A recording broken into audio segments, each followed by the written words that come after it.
সুন্দর ঘন লম্বা চুল আমরা সবাই চাই। এর জন্য কি পার্লারে যেতে হবে? না, একদমই না। কারণ পার্লারে গিয়ে হাজার হাজার টাকা খরচা করার মতো সামর্থ্য আমাদের মতো অনেকেরই থাকে না। তারা বাড়িতেই ট্রিটমেন্ট করতে পারো, যাদের চুলটা আরও বেশি সুন্দর হয়ে উঠবে, চুল পড়া বন্ধ হবে। আজকে যে রেমেডিটা ট্রাই করব সেটা একবার অবশ্যই ট্রাই করে দেখো। আশা রাখছি তোমরা উপকৃত হবে। আর এই রেমেডিটির প্রধান উপকরণ হিসাবে ইউজ করেছি ডিমকে। পুষ্টি জোগাতে ডিম ভীষণভাবে কাজ দেয়। এতে রয়েছে প্রচুর পরিমাণে প্রোটিন, বায়োটিন এবং ভিটামিন, যা চুল পড়া বন্ধ করে, চুলকে মজবুত এবং স্বাস্থ্যোজ্জ্বল করে তোলে।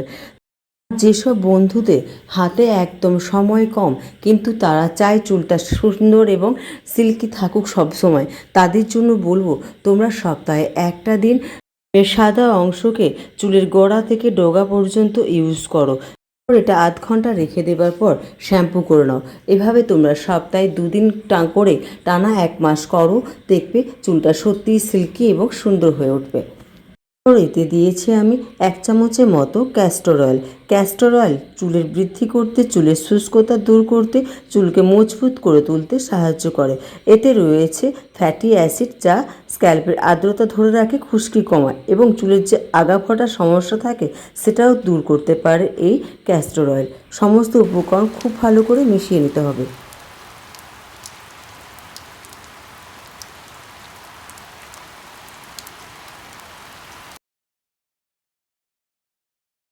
এবার এটাকে সারা চুলে ভালো করে লাগিয়ে নাও। ঘন্টাখানেকের মতো রাখবে, তারপর নর্মাল শ্যাম্পু দিয়ে চুলটা ধুয়ে নিও। সপ্তাহে 2 দিন করো, দেখবে চুলটা সত্যিই মসৃণ, উজ্জ্বল এবং স্বাস্থ্যকর হয়ে উঠবে। ফ্রেন্ডস, যদি ভিডিওটা ভালো লেগে থাকে তাহলে প্লিজ চ্যানেলটিকে সাবস্ক্রাইব করে দিও, ভিডিওতে লাইক এবং শেয়ার করে পাশে থেকো।